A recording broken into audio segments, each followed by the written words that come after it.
Before we get into today's show, let me tell you about the latest deal from Mike Lindell, MyPillow. Once again, the big box stores have canceled their orders simply because they don't agree with Mike Lindell's politics. They don't like it because he supports President Trump. Well, he's going to pass that savings on to you. No more middleman. And boy, does he have some great deals on the Giza Dream sheets and the Percal bed sheets. Listen to this. Giza Dream queen size, normally $139.98. Your wholesale price, $69.99 when you use promo code Joey. King size, only $79.99. The Percal queen size, normally $89.98. Your wholesale price, $29.98 when you use promo code Joey. Just call 1-800-893-4059 or go to mypillow.com. Always use promo code Joey. Free shipping options available. This allotment's not going to last very long. When they're gone, they're gone. mypillow.com, promo code Joey. Thanks for joining me in the PhD Weight Loss and Nutrition Studios. To lose weight for the last time, visit myphdweightloss.com. Welcome in. Glad to have you join me for a few minutes today. Things are still heating up in Texas. Not temperature-wise, but politically. Governor Abbott has ordered the arrest of AWOL Texas House Democrats after warrants were issued by the Texas House Speaker yesterday. We have the latest on the drama playing out in Austin, Texas. Israel's Security Cabinet is set to meet today sometime to discuss their next steps in the nearly 2-year-old war with Hamas in the Gaza Strip, including, we're told, the possibility of reoccupying Gaza. In the 60s, it was the goal of NASA to put a man on the moon. Now the Trump administration aims a little bit higher. A memo circulated yesterday shows that there is a plan to put a nuclear reactor on the moon. Wow, we got those details too. And Drew McKissick, chairman of the South Carolina Republican Party, joins us to talk about Nancy Mace joining the race for governor in the Palmetto State.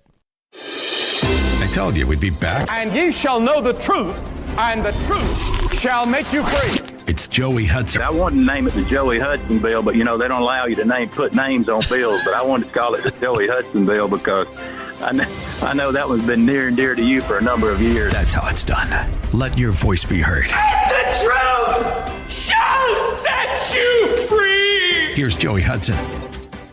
The Texas House Democrats have officially crossed a line again.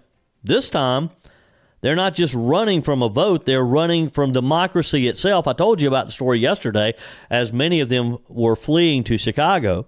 Well, a quorum call came and went yesterday, 4 p.m. Central, and those lawmakers, gone, AWOL, nowhere to be found, fled the state again.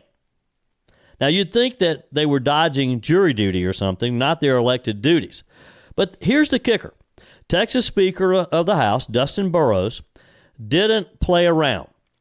The moment it was clear that the Democrats were a no-show, he dropped the hammer. He announced that he had signed arrest warrants, civil arrest warrants, against every absent Democrat if the House gave him the green light. And guess what they did? Unanimously. Moments later, Texas Governor Greg Abbott ordered the Texas Department of Public Safety to hunt them down, arrest them, and drag them back to the Capitol floor to do their job. This is going to get interesting. Now, let's stop right here because some folks out there, the mainstream pundits, Democrats in Illinois, Democrats in California and New York, they're all crying foul, saying that this is anti-democratic, saying that Abbott and Burrows are being authoritarian. You know what's really anti-democratic? Refusing to show up to vote because you know you're going to lose.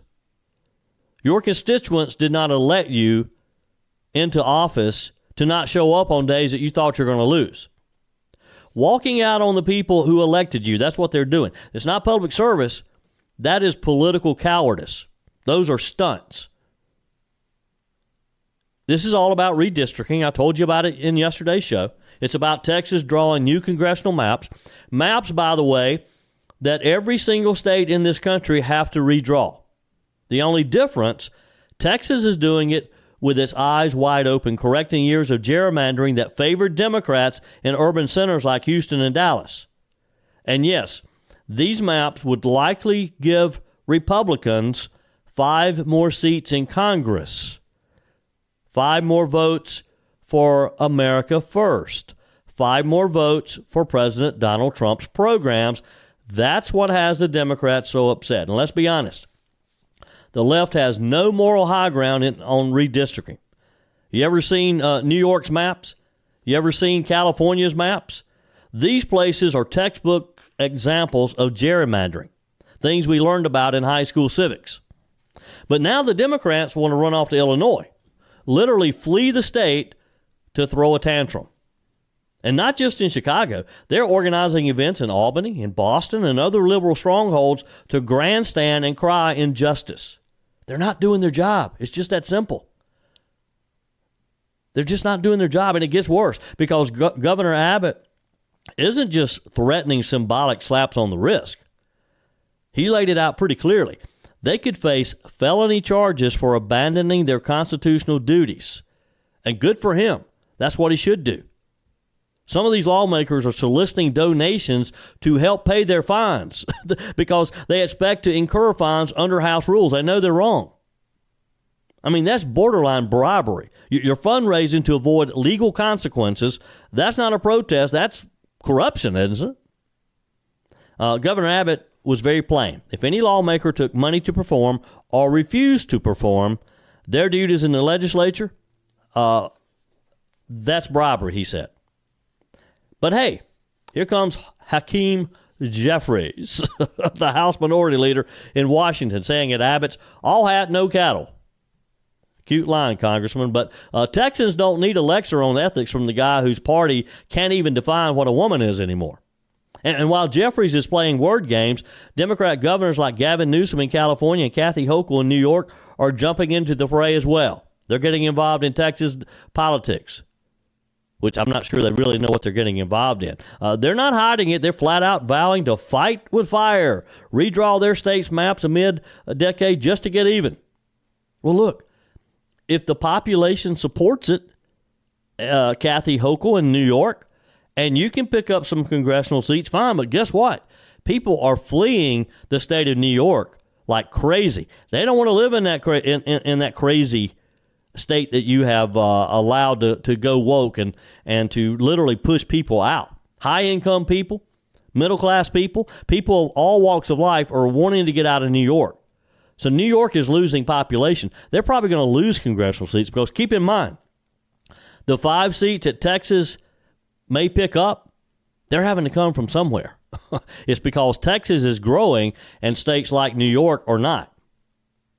Now, let's talk about the facts. Texas is redrawing maps without a new census, yes. And it is a bit unusual, but it's not illegal. In fact, there's no federal law saying states can't redistrict more than once per decade, and there's no court order blocking this. So Abbott's right. There's nothing illegal about the process. And you know who agrees with it? President Donald Trump. He's watching very closely, and he's made it clear these maps are a critical step in stopping Democrats' overreach in Washington. They could flip 5 seats in the House, 5 seats, folks. That's a majority there. That helps build on the slim majority we already have. So no wonder the Democrats are panicking. They know the only way to stop it is to not show up. They know they can't win the vote, so they're trying to rig the process by fleeing the state and hiding in hotels. And guess what? The taxpayers of Texas are probably paying for it. They're probably charging this on their state credit cards. So let me ask you this. If a private employee were to decide to walk off their job like this, refuse to come back, and still tried to collect a paycheck, how long would they last? How long would private industry allow this to happen? These lawmakers, they think they're above accountability. And it's about time that someone reminded them that public office is a duty. It's not a vacation. And I think Governor Abbott is about to show them that. Speaker Burrows made it clear. He'll sign arrest warrants, and he has. Governor Abbott said he'd send state troopers to bring these folks back. Now, how does that work? They track them down in Chicago. How do they get them back to Texas? But he needs to enforce the law, doesn't he? I mean, that's holding public officials to their oath. You don't get to sit in the legislature only when it suits you. You don't get to walk away when the going gets tough. And you sure as heck don't get to campaign on representing the people of Texas, then run off to a donor retreat in Chicago when the going gets tough and you don't like how the vote's going. This is dereliction of duty, and they all should be held accountable. You agree? Text me, email me, joe@joeyhudson.com. Leave me a message on the MyPillow message line.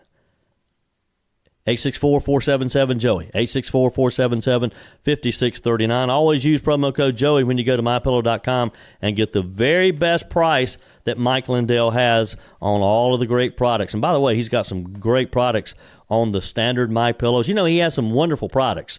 The sheets are just so comfortable. The towels are comfortable. The My Slippers.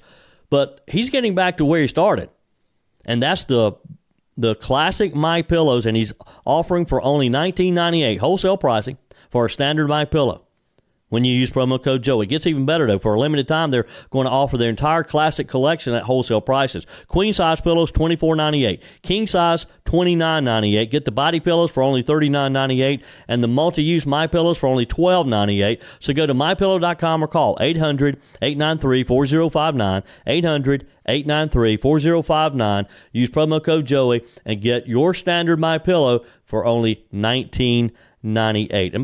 And again, just anytime you want to leave a message on the MyPillow message line, that number is 864-477-JOEY. I love to hear from you.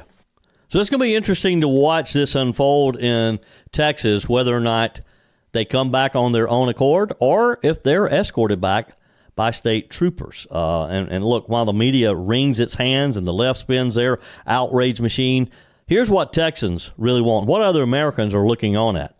They want secure elections. They want fair districts. They want public servants who show up for work. And they want Democrats to stop treating every vote they don't like as an attack on democracy.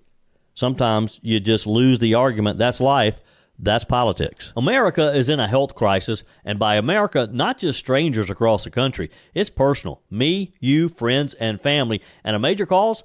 Excess weight. Joey Hudson here. The solution isn't expensive shots like Ozempic. It's learning how to eat and think about food differently, and that's what PhD Weight Loss does. Their clients lose up to a third of their body weight. No drugs, just real food, behavioral coaching, and proven science to turn your body into a fat-burning machine. Sure, you could spend up to $20,000 a year on injections that burn muscle, not fat, and come with risks like pancreatitis or bowel blockages, only to gain it all back. PhD helps your body naturally produce weight loss hormones like GOP-1s. No shortcuts, just results that last. Already on Ozempic? Dr. Ashley Lucas and her team will help you safely transition off and keep losing weight. Let's make America healthy again. Call 864-644-1900. That's 864-644-1900 or visit myphdweightloss.com.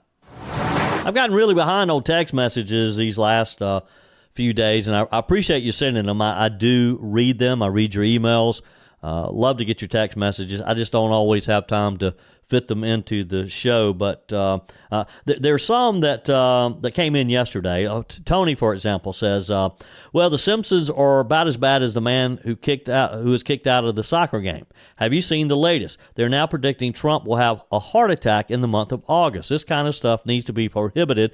We're going to be kicked out of sporting events. We should stop airing the biased shows."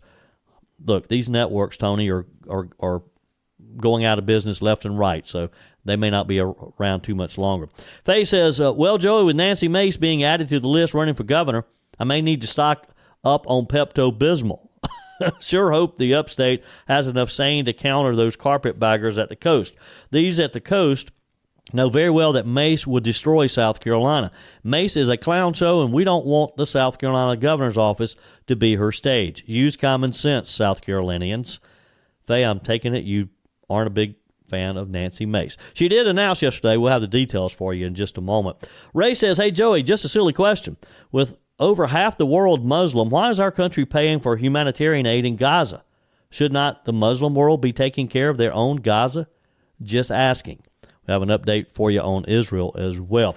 Last Friday, I think it was, I talked about tipping because I had an experience last week where I got very poor service. Did not even get the food that I ordered the way I wanted it. And so I decided, hey, she's not interested, the waitress. She's not interested in this, so why should I be interested in leaving her a tip? So I didn't leave a tip, and I never do that. And I ask you, what did you think about that? And do you think that you should always tip whether the service is good or not? Got a lot of feedback. Albert says, "My girlfriend has been a server for over 40 years. She said that you were in the right by not leaving a tip. In her opinion, the server is responsible for making sure that the order is delivered as ordered. Thank you, Albert. Tell your girlfriend I appreciate her feedback. Pete says, a normal server gets $2 something an hour. If they get a nice tip, it negates the hourly pay. Maybe it's time to have the restaurant industry raise the server's baseline pay up. I don't know. Maybe so. Look, if you're a server, you know what you're going to make going in. So wouldn't you be a little motivated to try to give good service so you get good tips? Mike in Simpsonville says, I get your perspective, Joey. I no longer tip according to the total bill value. If you do the minimum and just bring my food, you get a small tip. If you come back and check on me 2 or 3 times, that adds to what I want to leave as a tip. Look, Mike, it's all about service. And the tip is for that. The tip is for good service. In my case, I didn't even get the food that I wanted, and I did not get it cooked the way I wanted it. She acknowledged that. Didn't seem to bother her, though, that the cook hadn't done it right. It's almost like the cook didn't like the fact that I'd asked for it to be cooked a certain way, so he was going to be rebellious. I don't know. But anyway, she didn't get a tip. And I'm thinking that maybe that's going to be the way I tip going forward.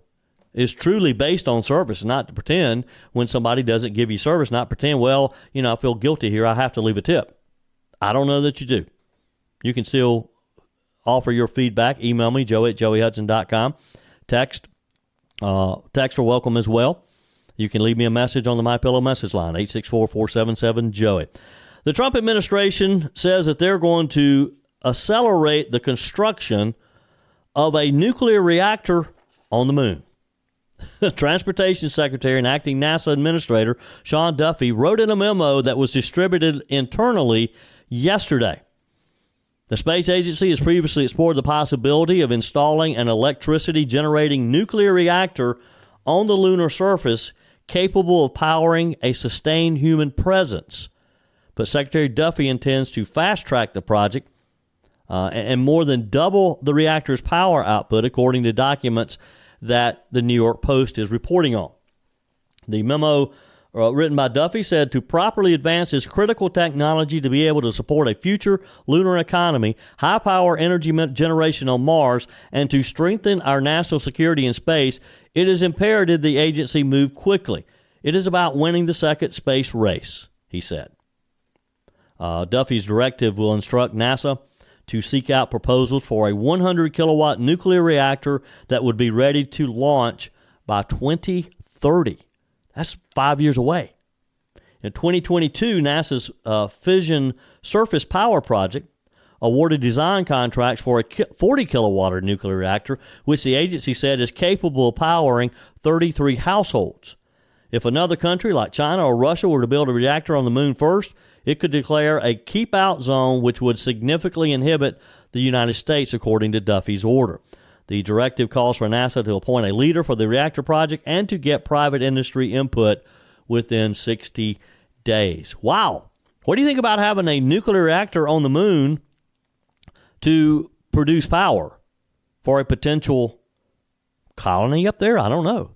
Are we going to build living structures on the moon for people to live there while they do research?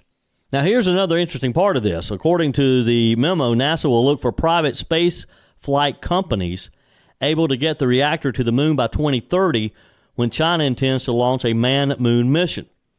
President Trump, of course, named Duffy. He's 53 years old, the acting head of NASA, last month after he withdrew the nomination of billionaire Jared Isaacman, an ally of ex-Doge chief Elon Musk. Now, as they're talking about these spaceflight companies, what's the first company comes to mind to do something like this? Elon Musk, his company. I bet Elon Musk could put a nuclear reactor on the moon. Who's it going to be?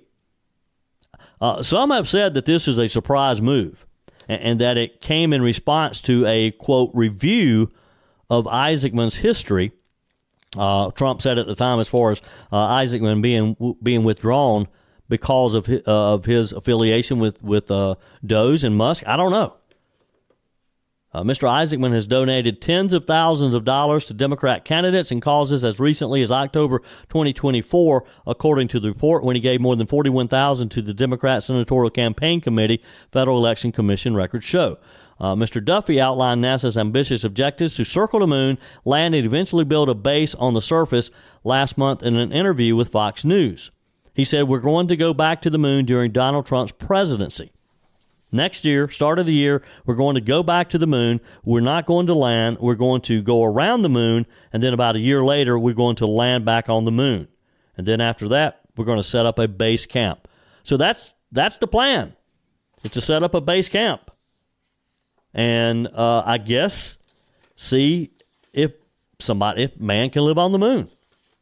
It's going to be interesting. It's going to be very expensive. We'll see.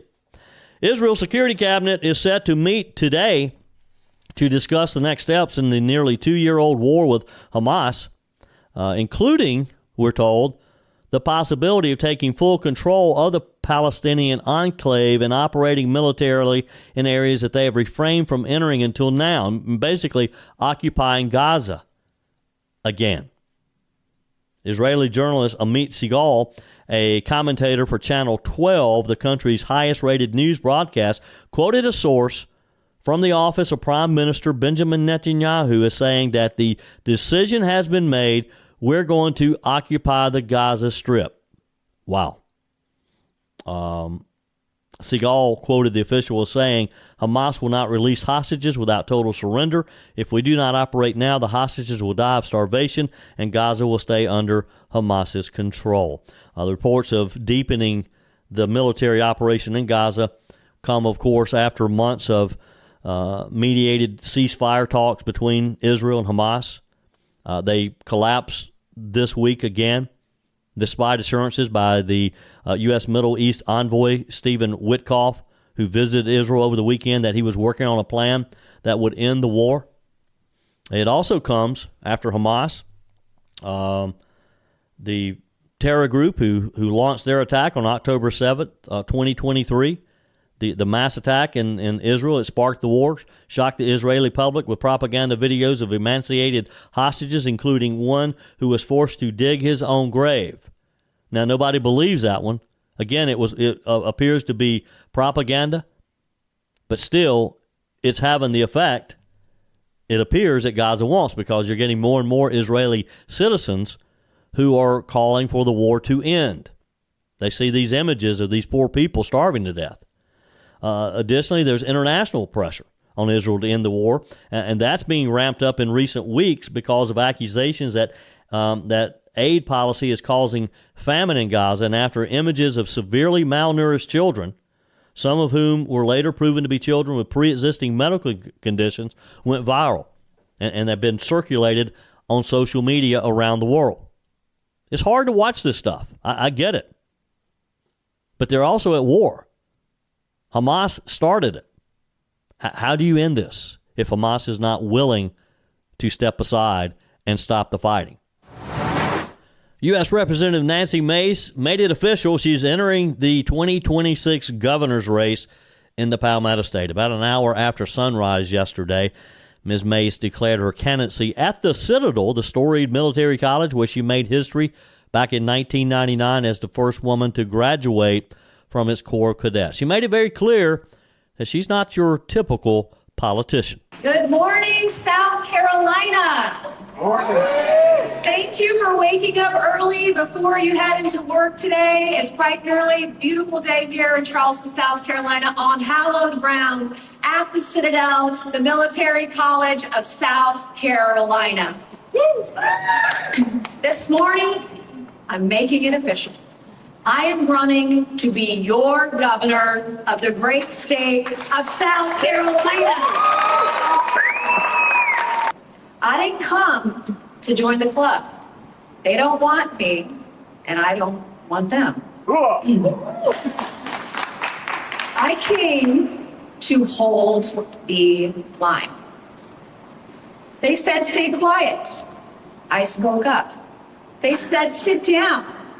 I stood up. They said, play nice.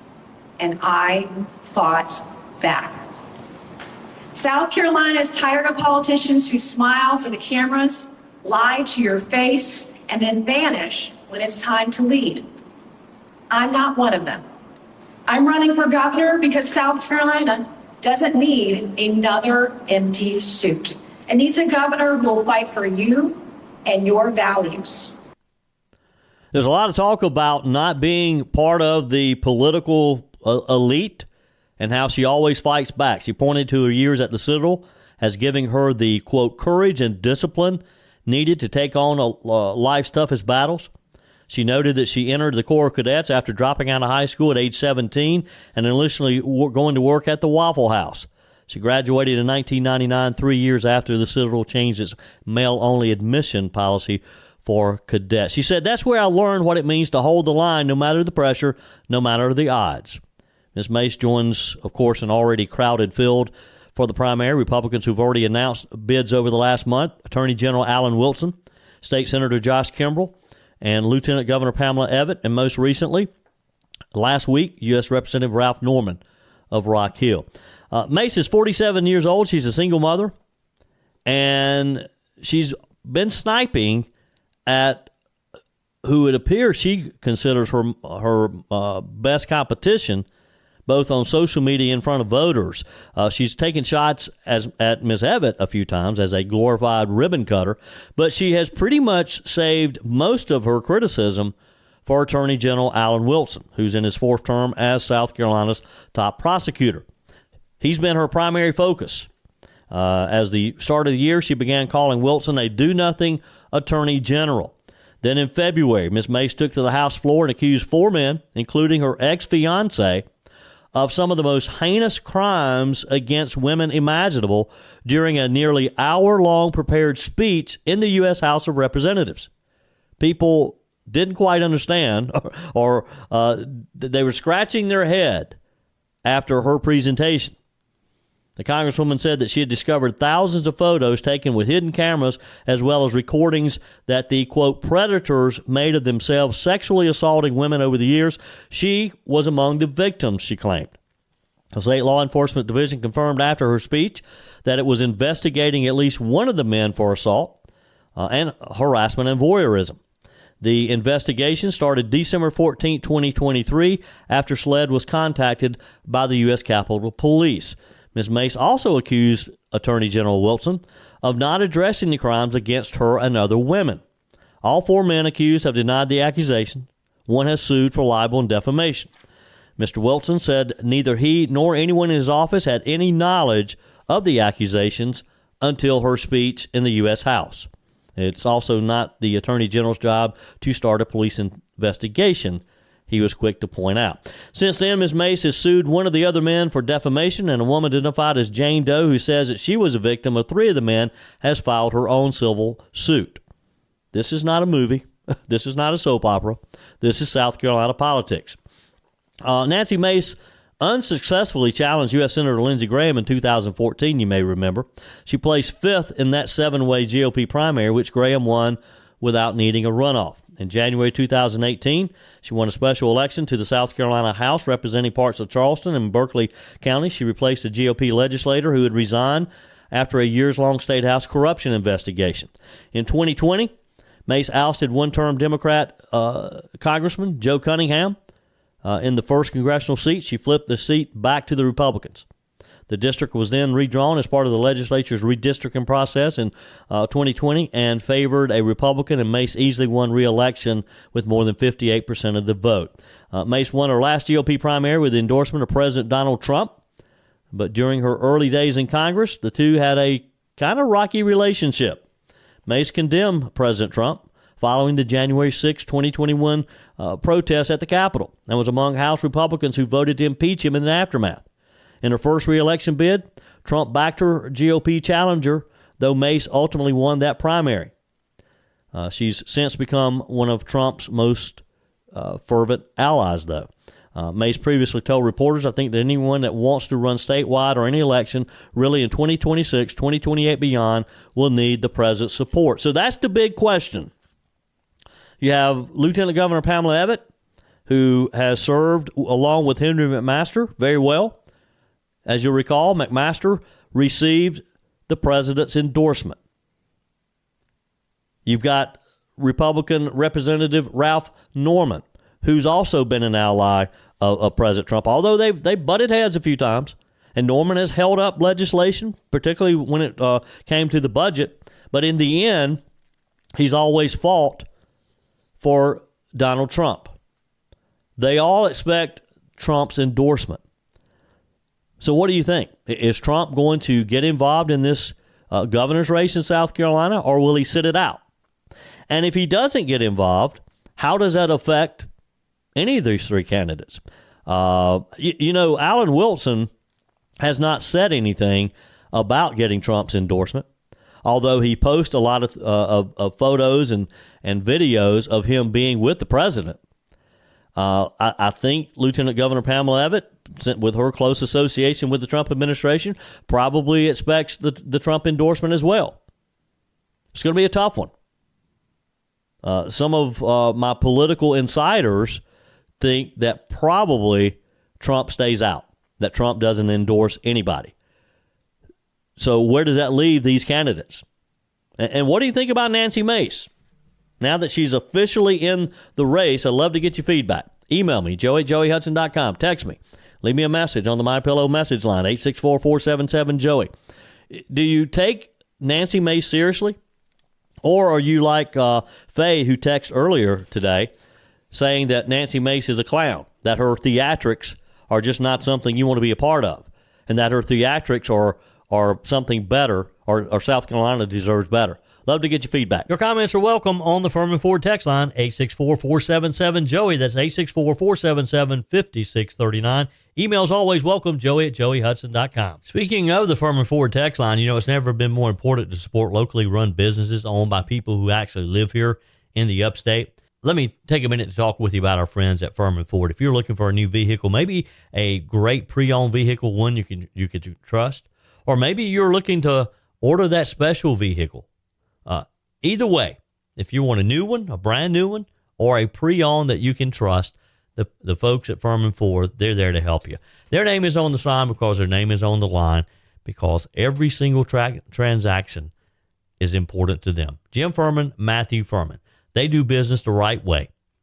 When you stop by, when you give them a call, or maybe when you just send them a quick email, you're always going to have access to a member of the Furman Ford family. And by the way, they also offer great service, and you're not going to have to wait weeks and weeks to get it done. And you do not have had to purchase your vehicle at Furman Ford. Doesn't even have to be a Ford. They service all makes and models. Visit my friends at Furman Ford online at furmanford.com, furmanford.com. Joining us on our guest line, Drew McKissick, chairman of the South Carolina Republican Party. Welcome. How are you, sir?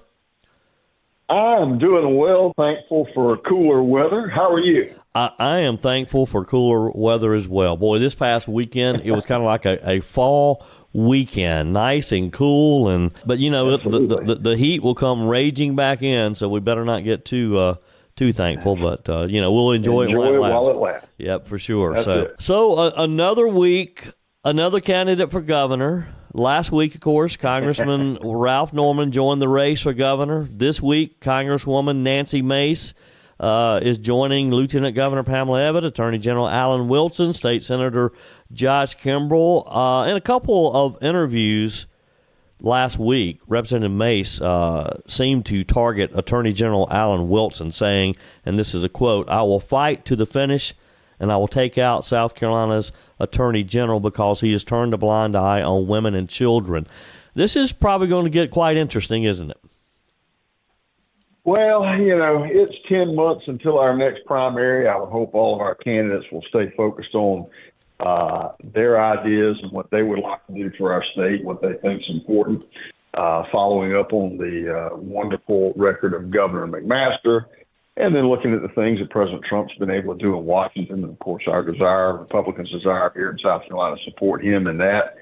10 months is a long time. And so now's the time to introduce yourself to folks in South Carolina who may not know you, and what's important to you, what you want to do, and connect with those, especially the folks in the grassroots of our party around the state, because I mean, that's who you're going to represent. You're going to represent the Republicans on the ballot. Yep. And I mean, and the Republican nomination is worth having, obviously, because we've already got 5 candidates who are competing for it, and more yet may jump in the race. On the Democrat side, I haven't heard of any Democrat who has jumped into the race yet, officially or really semi-unofficially. And there's a reason for that, because the Democrat nomination in South Carolina is not worth having. They're going to have a hard time fielding candidates for all the statewide races up and down the ballot, I think, just like they did 4 years ago. But our job is to find the best candidate and put our message out in the field next year and turn out the votes to win. Yeah. With 5 candidates in there, you mentioned maybe more. We don't know yet. Does a crowded field favor any particular candidate who's already in? At this point, I don't think so. I mean, nobody really has, a headlock, if you will, on, the polls. And look, it is early. I mean, again, 10 months out, we're in August, and, people at this point are just getting off vacation, if you will, not really paying a lot of attention. Filing for this, by the way, I mean, you're not really an official candidate until you file to run in the primary, which will not be until the end of March next year. Yeah. So we've got a long time. And so that's why I say it's kind of like, this stuff comes out of the gate fast, but then it's going to slow down. And it's going to be a slog for these candidates all across the race, county party to county party, women's club meeting to women's club meeting, I mean, you name it, all around the state, looking for volunteers, folks who could help them on their campaign, looking for donors, trying to get people attracted to their message, and doing the kind of retail work that they're going to need to do that'll make them a better candidate for our party in the fall next year. Yeah. Obviously, they all would like to receive the endorsement of President Donald Trump. Most of them have mentioned that, hinting that maybe he would choose them. Is there a chance that the president might endorse someone, or does he just kind of sit this one out? Because he has several candidates in this race whom who's supported him in the past, and that could get tricky as well. It could. It would. Let's put it this way: it would surprise me if the president decided to get involved in this race and endorsing someone this early. I honestly wouldn't expect to see something like that happen until potentially even after filing of next year, maybe a month or two before the primary. I would think, because again, very early, folks aren't paying a lot of attention. Nobody really has a stranglehold on the lead. So a lot of folks could be considered a dark horse at this point. That's the luxury of time that he has to sit back, let the field gel, let the voters in the state sort of figure it out and get a better idea of how these candidates perform and who he thinks he would prefer to endorse. He thinks will make the better candidate. He doesn't have to be in a hurry. Right. Drew McKissick is our guest today. After Representative Norman announced last week, Senator Wes Clymer announced he would be running for that 5th district congressional seat. Mm-hmm. That may get crowded up there. And, of course, with Mace getting in, any idea of any possible congressional candidates in the 1st district? At least 3 or 4. Yeah. Mm-hmm. I mean, I've talked to some of them who have, just been sitting back waiting for her to make her move. I would expect within the week you'll see probably at least one announcement. Could be another one. Sure. And again, a long time between now and filing of next year. You've got plenty of time for a self-funder down there to potentially drop into this race after other folks sort of, burn out, folks, the media there in terms of just attention. It's going to be a crowded field. Last time around when that seat was wide open, if I remember, when Sanford went back into that seat, I think they had 17 candidates in that primary, wow. if I recall. Wow. Yep, it's going to be quite interesting. Next year, we'll obviously be watching U.S. Senate races. One of those crucial races is that of Georgia with Democrat Senator John Ossoff. We learned this morning, actually, that the son of former coach Vince Dooley, Derek Dooley's getting in that race. That's going to be interesting as well. We got a football theme going on there in Georgia and Alabama, don't we? I mean, yes. It got Tuberville is going to leave the Senate there apparently and run for governor down in Alabama, and they got Dooley's son going to run for Senate in Georgia.